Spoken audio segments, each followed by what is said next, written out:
बिस्मिल्लाहिर्रहमानिर्रहीम, अस्सलाम वालेकुम। मैं हूं सैबी काज़मी। आप देख रहे हैं फेसबुक और यूट्यूब। सबसे पहले आज अहम ख़बरें आपके सामने रखूं। 4 सितंबर और बुध का दिन है और बड़ी जो अब सबसे अहम खबर वो चीनी वज़ीर आज़म की आमद। अक्टूबर का महीना है, डोनाल्ड ट्रंप नवंबर के महीने में वापसी और इमरान खान की वापसी 30 सितंबर के बाद। अब ये अक्टूबर नवंबर ये क्यों इतने अहम हो गए, इसकी तफसील मैं आपको बताता हूँ। मिलिट्री क़यादत नज़रसानी भी कर रही है। 14 अक्टूबर के बाद हालात भी इंशाल्लाह बदलते हुए आपको सबूत नज़र आएंगे। वज़ीर आला खैबर पख्तूनख्वा के वारंट गिरफ्तारी जारी हुए, जलसे से पहले क्या उन्हें गिरफ्तार करेंगे। कल का दिन भी बड़ा हंगामा खेज़ है, एक बड़ी वारदात का ख़तरा भी है। नून लीग के अंदर भी इख्तलाफात खुल के सामने वज़रा पार्लियामेंट में एक दूसरे पर सीधे हो रहे हैं। और 8 सितंबर 350 कनाल का जो बड़ा पंडाल है, NOC आज मिलेगा नहीं, जलसा तो कन्फर्म है। लाखों लोगों की आमद की तवक्को है। मौलाना फजल रहमान ने भी आज फॉर्म 45 की हमायत की है और एस्टेब्लिशमेंट पर तनकीद की है। अख्तर मैंगल के इस्तीफ़े की असल वजूहात भी सामने आ रही हैं। और अली बिन गंडापुर ने जियो और सलीम साफ़ी पर 500 मिलियन का हर्जाना। जज हमायूं दिलावर के ख़ानदान की करप्शन की इंक्वायरी, वो मैं पहले आपको बता चुका हूँ, लेकिन आज में अपडेट्स हैं। पार्लियामेंट में भी कानून साजी के लिए जो नए बिल पेश किए जा रहे हैं, सेनेट में भी जो बिल मंजूर नहीं हुए, कौन कौन से बिलन की क्या अहमियत है। और आज इस्लामाबाद एयरपोर्ट भी इमरान खान के नारों से गूंज रहा था। अडयाला से ऑक्सफोर्ड तक का सफ़र इमरान खान अपना रास्ता खुद बना रहे हैं। इंटरनेशनल न्यूज़ दावा कर रही है, दुनिया दावा कर रही है। और अडयाला जेल में सहाफ़ियों की पाबंदी भी लगी, टेम्पर करने की गुफ्तगू खान की कोशिश कर रहे हैं ये। और रजीम चेंज ऑपरेशन के लोग निशाना इबरत कैसे बन रहे हैं, ये मैं आज तज्ज़िये की सूरत में बहुत सारी आपके सामने तफसील रखता हूँ कि क्या ये हालात वाकई बदल रहे हैं, इनके बदलने का कोई इम्कान है। ये सारे नुकात इकट्ठे करके एक तस्वीर पेंट करते हैं। देखिए, खान के जो मामलात हैं वो अदालतों के ज़रिए ठीक करवाएंगे। अब ये तो फैसला हो गया, क्योंकि फेस सेविंग के लिए सबसे बेहतरीन मरहला अदालतें हैं। दरमियानी रास्ता निकालने के लिए खान को निकालने के लिए दबाव ज़रूर होगा। ये साथ साथ एहतजाजी सियासत और खान की रिहाई के अमल को जो शुरू करना है वो मरहला वार शुरू करें। ये एकदम से फैसला नहीं होगा जिस तरह शेख हसीना 45 मिनट में उसका हुआ, ऐसे यहाँ नहीं, यहाँ ज़रा थोड़ा मरहला वार है। ये मरहला इस तरह के जब दरमियान में हाई लेवल के गारंटूर शामिल होंगे और एतमाद का जो सिलसिला बढ़ाया जाएगा, उसमें सबसे जो पहली दलील है, आप कोर कमांडर कॉन्फ्रेंस का अलामिया उठा के देखें, उसे पढ़ें, गौर से पढ़ें, आपको अंदाज़ा हो जाएगा हालात बदल रहे हैं नहीं। अब वो खुशी से बदलें, नाराज़गी से बदलें या उनकी मजबूरी से बदलें, ये होगा ज़रूर। क्योंकि अब 9 मई का वो बयानिया, अब शिद्दत उसमें आ नहीं सकती। वो शिद्दत जो पहले थी वो आहिस्ता आहिस्ता ख़त्म होती जा रही है। डिजिटल दहशत गर्दों के साथ भी सीज़ फायर होने का चांस नज़र आ रहा है। और सबसे बढ़कर चीन के जो वज़ीर आज़म की 11 साल बाद 14 अक्टूबर का दौरा, एक ऐसे वक्त में इमरान खान की रिहाई उस वक्त तक हो चुकी होगी या वो करीब होगी। ये दौरा, आपको पता है अमेरिका के जो इलेक्शन है उसके नवंबर में वो इलेक्शन है, और बज़ाहिर यही लग रहा है कि डोनाल्ड ट्रंप की वापसी से पहले पहले ये सारे हालात ठीक करने हैं। पाकिस्तान से मुतल्लिक जो पॉलिसी है उस पर अगर आप गौर करें, पाकिस्तान के अंदरूनी हालात, दहशतगर्दी के हालात, मईशत एक साइड पर रखें, अमेरिका की पॉलिसी को देखें तो वो हमेशा चीन और अफगानिस्तान के तनाज़ुर में बनती है। बाइडन एडमिनिस्ट्रेशन के भी सारे मामलात खान से इसी पॉलिसी के मामले पे ख़राब हुए थे। अब उसके जाने के बाद ये पॉलिसी शिफ्ट आ रहा है। और ये जो बाइडन के चीन के साथ ताल्लुकात हैं, अफगानिस्तान के साथ ताल्लुकात हैं और पाकिस्तान के साथ ख़ास तौर पर जब इमरान खान वज़ीर आज़म थे वो, और उसके बाद होने वाले हालात आप नज़र रखें। अब चीन के देखें, पाकिस्तान में इस वक्त जो स्टेक है वो पाकिस्तान के टोटल कर्ज़ों का 30% चीन का है। 67 अरब डॉलर जो पाकिस्तान में मुख्तलिफ मनसूबों में लगे हुए हैं वो सारे के सारे चीन के हैं। चीन को इमरान खान से हो सकता है बराह रास्त दिलचस्पी नहीं है, लेकिन वो मजबूर है यहाँ हालात ठीक करो। चीन आमतौर पर दुनिया में आपको पता है डायरेक्ट इंटरफेरेंस कहीं भी नहीं करता, लेकिन तिजारत में जहाँ उसे फ़ायदा हो उस मुल्क के साथ ये करते हैं। मिसाल के तौर पर चीन के पाकिस्तान से 2010 से उठा के तिजारत देखें तो हमारा 90 अरब डॉलर का तिजारती खसारा है। हम चीन से सिर्फ माल ख़रीदते हैं, हमारा माल वहाँ नहीं जाता। ये खसारा अगर आप अमेरिका से देखें तो 34 अरब है, बरतानिया से 12 अरब है। तो चीन से हम सब कुछ ले रहे हैं। चीन जो भी बना रहा है यहाँ पाकिस्तान में, उसकी मसनूआत का फ़ायदा चीन को होता है।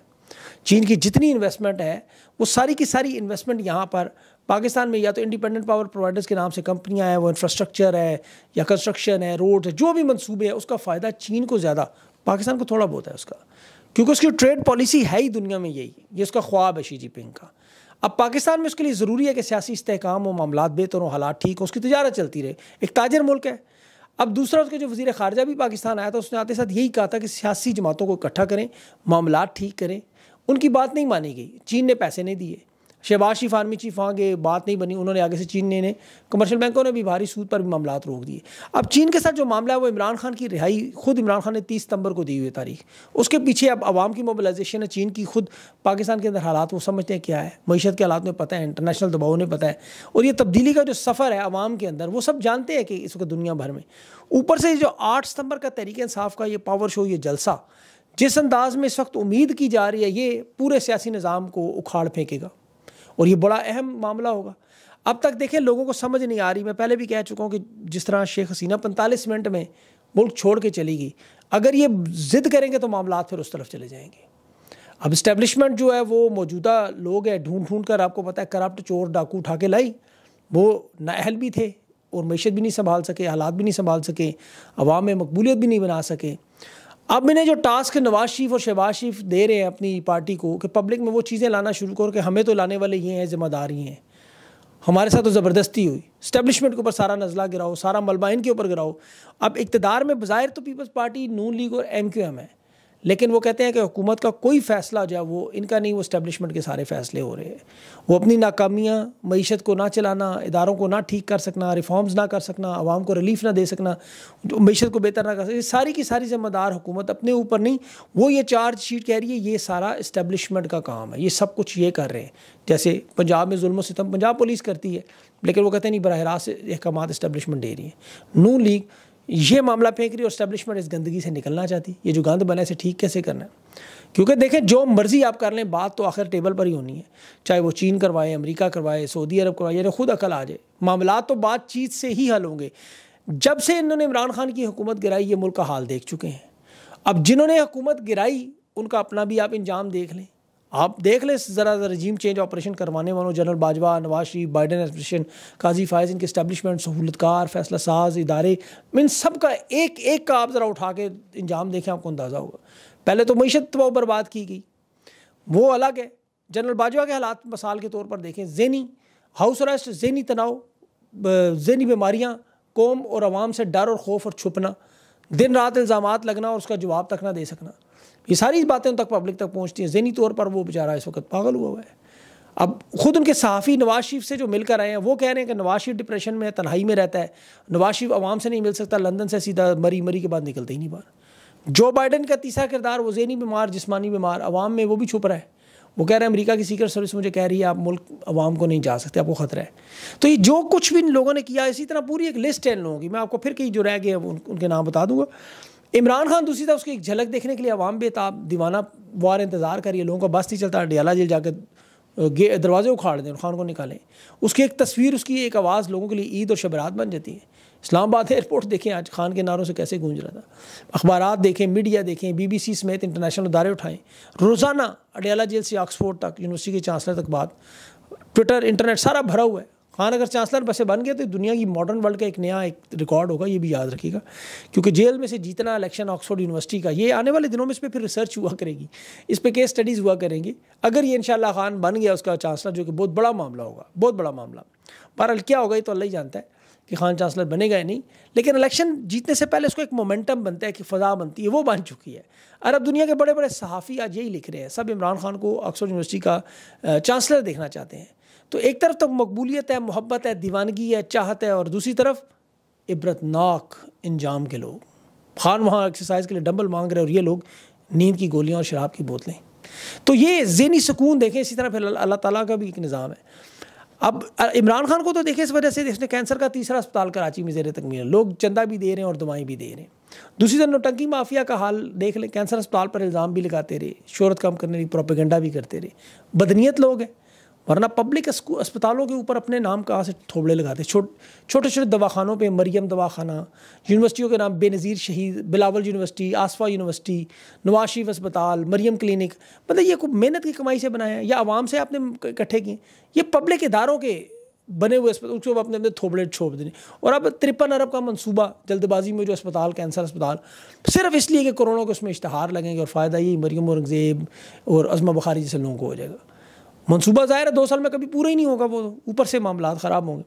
बहरहाल अदलिया के मामला की थोड़ी बड़ी अहम बात, और तहरीक इंसाफ को जो 8 सितंबर का जलसा है, ये 2 बड़ी अहम चीज़ें। लोग यही सवाल पूछ रहे हैं जलसा होगा या नहीं, और और सबसे पहले तो जगह क्यों बदली गई, स्टेज क्यों नहीं लगाया, कुर्सियाँ कहाँ, ये सारे मामला नून लीग के जो सहाफ़ियों लिख रहे हैं। अब देखिए उसमें एक तो सबसे बड़े जो जगह की तब्दीली का अपडेट है, तरनोल से संगजानी, वो इतना फ़र्क नहीं था, लेकिन वहाँ संगजानी में 350 कनाल जगह है। आज NOC आज मिल जाएगा या कल मिल जाएगा।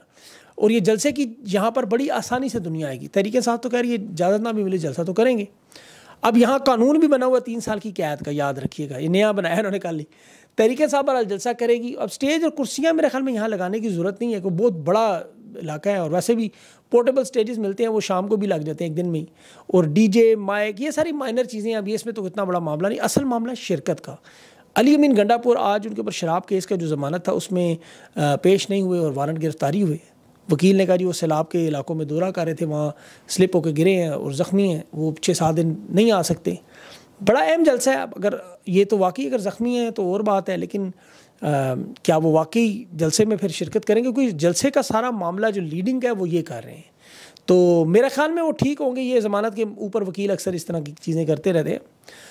उनसे उम्मीद है कि इंटरव्यू में आज कोशिश होगी मेरी जलसे से मुतल्लिक उनसे बातचीत की जाए, वो बड़ा अहम मामला होगा। अदलिया के मामला भी बड़े अहम, एक तो बड़ा अहम फैसला भी अभी सामने आया सरदार एजाज इसहाक साहब का, वो मैं आपके सामने भी रखता हूँ।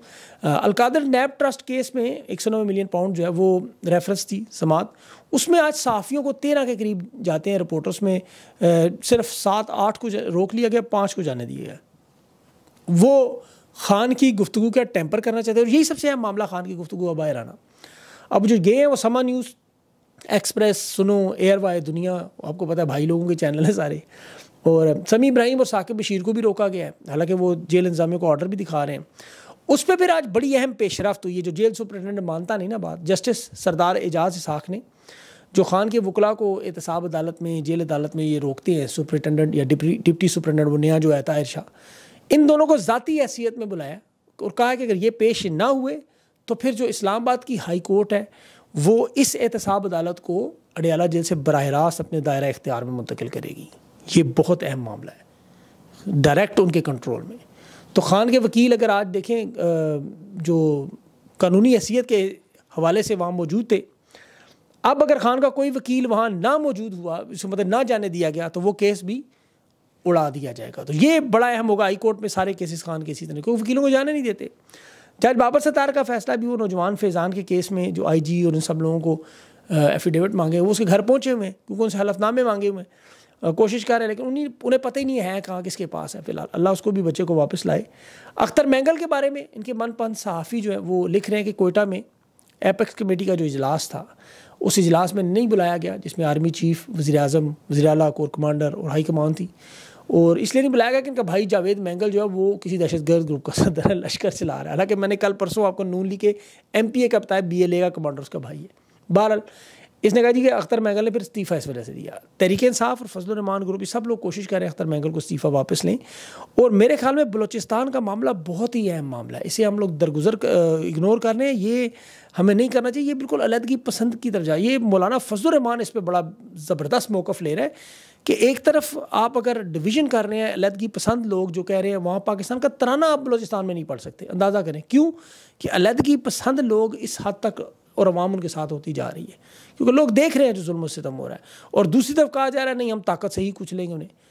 ताकत से तो मामला हल होते ही नहीं, सारी दुनिया का एक फार्मूला है, बातचीत से हल होंगे। इन लोगों को चांस दिया जाए। अख्तर मैंगल बेशक माजी में जिस तरह भी उनके किरदार है सब लोगों के, लेकिन इन सब लोगों को सियासी लोग अब यही हैं, इनको इकट्ठा करके टेबल पर ला के बात की जाए, यही मामला है उसका। कोशिश मेरी ये भी है, हम लोग कर रहे हैं वहाँ पे, तो सिग्नल का बड़ा इशू है कि डॉक्टर महरंग बलोच अगर ये पैगाम तक पहुँच रहा है तो मेरी टीम से रब्ता करने की कोशिश करिए, वो अगर हमारे प्रोग्राम में आए, क्योंकि बड़ा अहम मामला। बलूचिस्तान पाकिस्तान का एक बड़ा अहम, आपको पता है, सूबा है, उसकी बड़ी अहमियत है और पाकिस्तान का सबसे बड़ा हिस्सा है, आपको पता है, और उसकी कोशिश है कि अल्लाह इसको जोड़ी रखे हर सूबे को।